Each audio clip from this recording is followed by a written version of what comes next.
क्या पढ़ना है क्या नहीं पढ़ना है, इस बात को हमेशा ध्यान रखिएगा कि कुछ लोग इसी वजह से, ज़्यादातर लोग जो है ना दोस्तों वो डिस्क्वालीफाई कर जाते हैं, फेल कर जाते हैं। रीज़न क्या है, पढ़ना क्या है और क्या छोड़ना है। बस देखिए यहाँ पे अगर देखें कुछ लोग करते क्या है कि उनको लगा रीजनिंग है, बस रीजनिंग है तो पूरा किताब खोल के लगाने लगा, सेट चल रहा है, बट उनको ये नहीं पता है कि सिलेबस में रीजनिंग के किन किन पार्ट को शामिल किया गया है, तो उसी पार्ट को ध्यान देना है ना। ऐसा थोड़ी कि रीजनिंग मतलब रीजनिंग के तो इतनी मोटी किताब भी आता है, आप पूरे रीजनिंग को पढ़ लिए, क्या मतलब है। आपको क्वेश्चन जिन सेगमेंट से पढ़ना है आप उसी को पढ़िए, बाकी चीज़ों को छोड़िए। तो ऐसे ही पढ़ना है दोस्तों, ठीक है। जनरल नॉलेज में भी आपको उन्हीं सेगमेंट को पढ़ना है जो आपका सिलेबस में मेंशन है। ऐसा नहीं जनरल नॉलेज में तो बहुत पूरा दुनिया ब्रह्मांड विश्व आता है, तो ऐसा नहीं पढ़ना है। तो उसी के कैसे करना है उसके बारे में बता दूंगा। नमस्कार दोस्तों, आप सभी का हमारे चैनल में एक बार फिर से स्वागत है।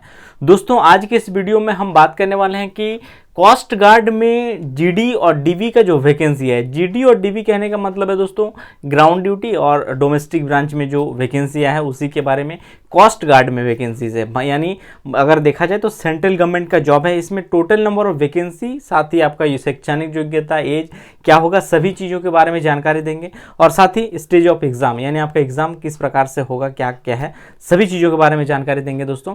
तो दोस्तों आप में से जो भी लोग नए हमारे इस चैनल में और गवर्नमेंट जॉब से अपडेट रहना चाहते हैं, यानी चाहे किसी भी प्रकार का गवर्नमेंट जॉब हो, सेंट्रल गवर्नमेंट हो, स्टेट गवर्नमेंट हो, सेंट्रल में डिफेंस का हो या फिर रेलवे का हो, इन तमाम जॉब से रिलेटेड अगर जानकारी चाहते हैं दोस्तों और अपडेट से जुड़े रहना चाहते हैं तो चैनल को सब्सक्राइब, लाइक और शेयर कर लीजिएगा और साथ ही बेल आइकन को जरूर प्रेस करिएगा ताकि लेटेस्ट वीडियो की जानकारी सबसे पहले दोस्तों आप तक पहुंच जाए। तो चलिए दोस्तों वीडियो की शुरुआत करते हैं और एक एक चीज़ों को देखते हैं। देखिए दोस्तों ये वैकेंसी है कोस्ट गार्ड में। कोस्ट गार्ड कहने का मतलब है दोस्तों कि भारतीय नौसेना का ही एक छोटा सा हिस्सा कहा जा सकता है, ठीक है। ये नाविक की वैकेंसी यानी नेवी। अगर देखेंगे तो समुद्र तट में ही आपका प्लेसमेंट होता है, जॉब होता है कोस्ट गार्ड, खासकर कुछ किलोमीटर एरिया तक कोस्ट गार्ड का ड्यूटी होता है और उसके बाद अगर देखेंगे तो इंडियन नेवी वहाँ पे रिस्पॉन्सिबिलिटीज़ निभाता है। तो आपको कुछ इलाका तक रेंज होता है, वहीं पे आपका रिस्पॉन्सिबिलिटीज़ होगा, उन जगह में आपको ड्यूटी करना होता है। खाली सी कोस्ट एरिया में ही ये सब पोस्टिंग होता है नॉर्मली, ठीक है। तो कोस्ट गार्ड में ये जीडी की और डीवी यानी डोमेस्टिक ब्रांच की वैकेंसीज है, ठीक है। और इसमें टोटल नंबर ऑफ पोस्ट की बात करें दोस्तों तो ये 255 पदों की वैकेंसीज है, ठीक है। 255। सैलरी जो होगा दोस्तों, स्टार्टिंग सैलरी मैं बता दे रहा हूं कि अभी ज्वाइन करेंगे तो आपको स्टार्टिंग पे लेवल 3 का है, यानी 21,700 आपको मिलेगा, ठीक है, ट्रेनिंग के दौरान। और उसके बाद धीरे धीरे बाकी जितने भी अलाउंस है सब जुड़ेगा और आगे आपका सैलरी बढ़ जाएगा, ठीक है। देखिए इसमें जो वैकेंसी है 255, इसमें से बात करें तो पहला वैकेंसी है नाविक जनरल ड्यूटी जीडी, ठीक है। इसमें 225 पदों की वैकेंसीज हैं। और दूसरा जो है दोस्तों वो है नाविक डीबी यानी डोमेस्टिक ब्रांच, इसमें से 30 वैकेंसीज हैं, ठीक है। और दोनों पदों की शैक्षणिक योग्यता भी दिखाएंगे और यहाँ पे पहले देख लेते हैं कि किस कैटेगरीज में कितनी पोस्ट है, ठीक है। देखिए यहाँ पे जीडी अगर जनरल ड्यूटी में देखेंगे तो जनरल यानी 225 में से 88 सीट जो है दोस्तों वो जनरल कैटेगरीज में है, ठीक है। ईडब्ल्यूएस में देखेंगे तो 22 वैकेंसीज आपको दिखेगा ईडब्ल्यूएस में। ओबीसी में देखेंगे तो 61 वैकेंसीज है, एससी में 32 है और एसटी में देखेंगे तो 22 वैकेंसीज है। ये रहा जनरल ड्यूटी यानी नाविक में जनरल ड्यूटी में जो कैटेगरी वाइज पोस्ट है वो है। अब देख लेते हैं थोड़ा डीवी यानी डोमेस्टिक ब्रांच वाला। तो इसमें अगर देखेंगे 29 वैकेंसी जो है, इसमें जनरल में 12 है, ईडब्ल्यूएस में 2 वैकेंसीज है, ओबीसी में 4 वैकेंसी, एससी में 4 वैकेंसी और एसटी में देखेंगे तो आपको 2 वैकेंसी मिलेगा। ये रहा दोस्तों आपका वैकेंसी और साथ ही कैटेगरी वाइज किस कैटेगरी में कितनी वैकेंसीज है वो। अब हम लोग देखेंगे इसका एजुकेशन क्वालिफिकेशन, यानी इस पोस्ट में अगर आपको जॉब करना है तो इसके लिए शैक्षणिक योग्यता कितना होना चाहिए। तो शैक्षणिक योग्यता की बात करें दोस्तों, पहला वाला जो 225 पद है, खासकर जो जनरल ड्यूटी वाला है ये वाला, तो जनरल ड्यूटी के लिए जो क्वालिफिकेशन मांगा गया है दोस्तों वो है 10+2, यानी इसमें इंटरमीडिएट पास होना चाहिए। और साथ ही दोस्तों आपका इंटरमीडिएट में 2 सब्जेक्ट ये होना चाहिए, फिजिक्स एंड मैथ्स।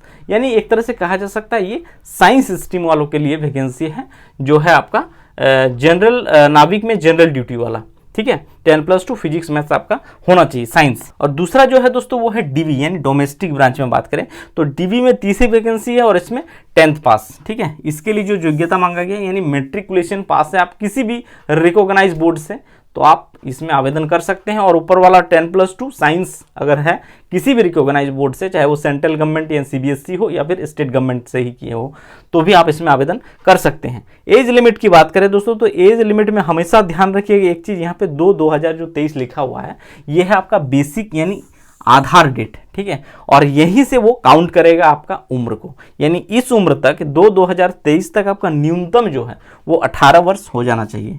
देखिए यहाँ पे 18 वर्ष दिया है, वो न्यूनतम, मिनिमम आपका उम्र 18 वर्ष होना चाहिए और मैक्सिमम 22, यानी 22 को क्रॉस नहीं करना चाहिए, तभी आप इस फॉर्म में भर सकते हैं। यानी 22 से अगर 22 साल 2 महीना 3 महीना अगर आपका उम्र हो गया है तो आप इसमें नहीं भर पाएंगे।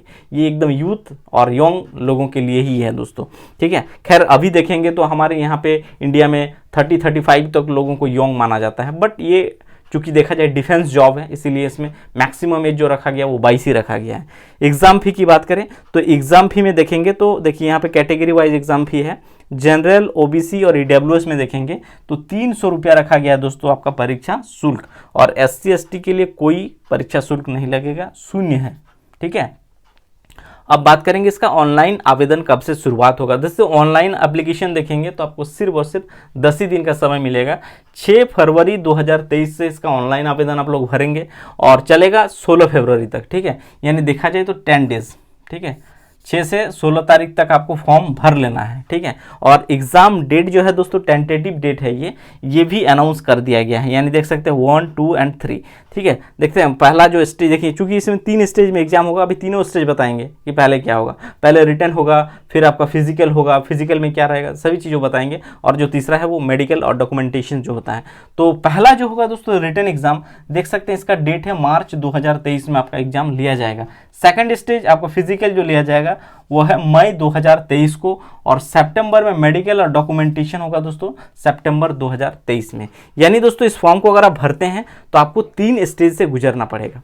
पहला स्टेज 1 रिटन एग्जाम होगा, स्टेज 2 फिजिकल होगा, और स्टेज 3 जहाँ पे मेडिकल और डॉक्यूमेंटेशन होगा। तो चलिए थोड़ा देख लेते हैं कि आपका स्कीम ऑफ एग्जामिनेशंस जो है इसमें स्टेज 1, स्टेज 2 और स्टेज 3 में क्या क्या प्रोसेस है, आपका क्या क्या पढ़ना है और क्या सिलेबस में मेंशन किया हुआ है। दोस्तों देख सकते हैं इसका जो रिटन एग्जाम होगा दोस्तों, ये स्टेज 1 जो होगा आपका, आप देख सकते हैं स्टेज 1 आपका है रिटन एग्जामिनेशन।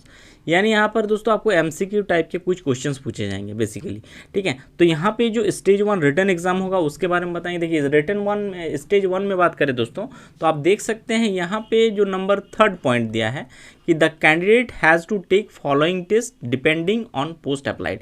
यानी जैसे 2 पोस्ट है, एक है आपका DB यानी डोमेस्टिकल ब्रांच, और GD जो है नाविक GD, ठीक है। नाविक GD में देखेंगे तो इसका जो एजुकेशन क्वालिफिकेशन था दोस्तों वो था 10+2 विथ फिजिक्स एंड मैथ्स, ठीक है। तो जिस वजह से यहाँ पे क्या किया गया है आप देख सकते हैं रिटन टेस्ट में, यानी सेक्शन 1 भी जोड़ा गया और सेक्शन 2।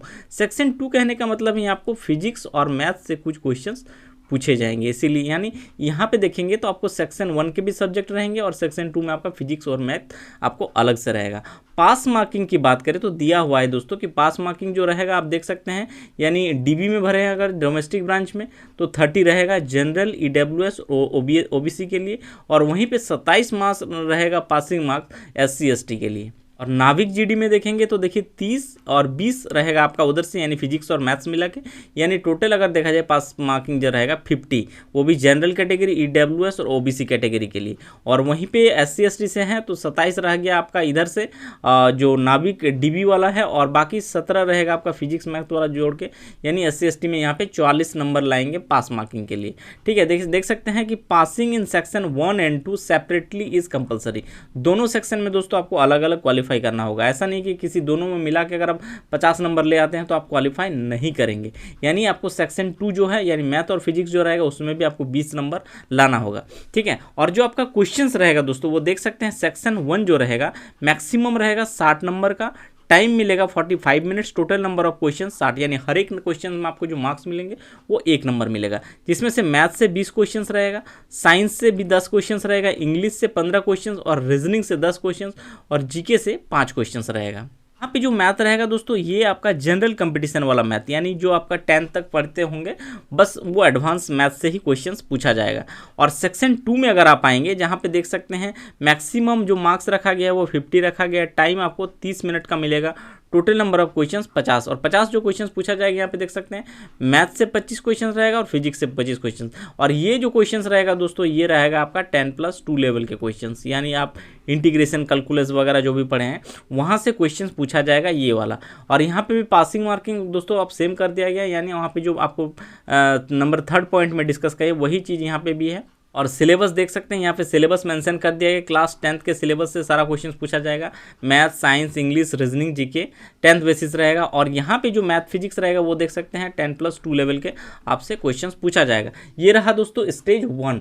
स्टेज 2 जाएंगे दोस्तों, तो स्टेज 2 है आपका PFT, यानी फिजिकल जो एफिशिएंसी टेस्ट होता है PFT, ठीक है। तो यहाँ पे अगर देखेंगे तो यहाँ पे देखिए दोस्तों क्या है कि 1.6 kilometre run to be completed in 7 minutes, 7 minute में 1.6 किलोमीटर आपको दौड़ना पड़ेगा, ठीक है। नंबर दूसरा पॉइंट 20 स्क्वाड अप्स मारना है, उठक बैठक करना है 20, ठीक है। और 10 बार जो है पुशअप्स। इसमें एक चीज़ मेंशन कर दिया गया है दोस्तों कि ऑल 3 टेस्ट, यानी 1, 2 एंड 3, ये तीनों टेस्ट जो है are to be carried out in continuity without any break, यानी इसमें आपको कोई ब्रेक नहीं मिलेगा, एक एक करके तीनों आपको कंप्लीट करना पड़ेगा। Any break in the 3 test will lead to failing the PFT, यानी अगर ऐसा होता है तो ऐसी स्थिति में आप असफल हो जाएंगे, फेल हो जाएंगे, डिस्क्वालीफाई, ठीक है। ये रहा स्टेज 2। और स्टेज 3 जो होगा दोस्तों, जिसमें अगर देखा जाए तो आपका डॉक्यूमेंट वेरिफिकेशन के साथ आपका जो मेडिकल टेस्ट होगा वो रहेगा आपका स्टेज 3 में। यानी एग्जाम अगर देखा जाए तो 3 लेयर से आपको गुजरना पड़ेगा, स्टेज 1, स्टेज 2 एंड स्टेज 3 से होकर। तो दोस्तों आप में से एक बार फिर से कहूंगा कि जो भी है और गवर्नमेंट जॉब से, यानी जितने भी इस प्रकार के गवर्नमेंट जॉब आते हैं दोस्तों, उन जॉब से रिलेटेड अपडेट चाहते हैं, कैसे तैयारी करना है, क्या सिलेबस है, इन सभी चीज़ों के बारे में मैं आप सभी को जानकारी देता रहता हूं। तो वीडियो अच्छा लगे तो दोस्तों चैनल को सब्सक्राइब, लाइक और शेयर कर लीजिएगा, और साथ ही दोस्तों बेल आइकन को जरूर प्रेस करिएगा ताकि लेटेस्ट वीडियो की जानकारी आप तक जल्द से जल्द पहुँच सके। Thank you.